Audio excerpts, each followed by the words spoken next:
1922లో ఆ రోజు దేశ స్వతంత్రం కోసం భారతదేశంలో ఉన్న నాయకులందరూ క్విట్ ఇండియా ఉద్యమ స్ఫూర్తిగా విదేశీ వస్తు బహిష్కరణ, అలాగే విదేశీలో ఈ దేశాన్ని పాలించకూడదనే నినాదంతో ఆ రోజు క్విట్ ఇండియా ఉద్యమాన్ని పిలుపునివ్వడం జరిగింది.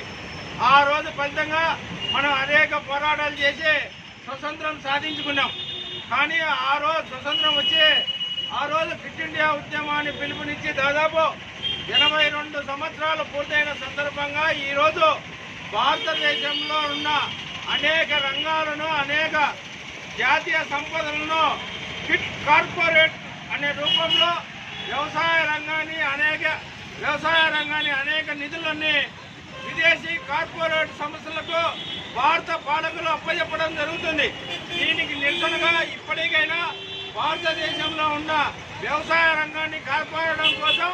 విదేశీ కార్పొరేట్ పెత్తనాన్ని చెలాయించుకోకుండా విదేశీ వస్తువుల దిగుమతి పైన ఆంక్షలు విధించాలని, కార్పొరేట్ వ్యవసాయాన్ని రద్దు చేయాలని, కార్పొరేట్ విధానాన్ని రూపుమాపడం కోసం ఆ రోజు ఏదైతే క్విట్ ఇండియా ఉద్యమానికి పిలుపునిచ్చారో ఈరోజు భారతదేశంలో రైతాంగం కూడా ఆ స్ఫూర్తితో ఈరోజు క్విట్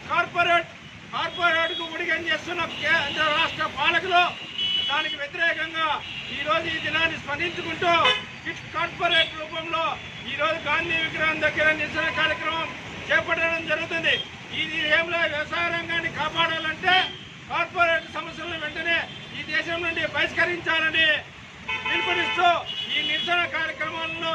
ఆంధ్రప్రదేశ్ రైతు సంఘం తాడపత్రి మండల కమిటీ ఆధ్వర్యంలో నిర్వహించడం జరుగుతుంది.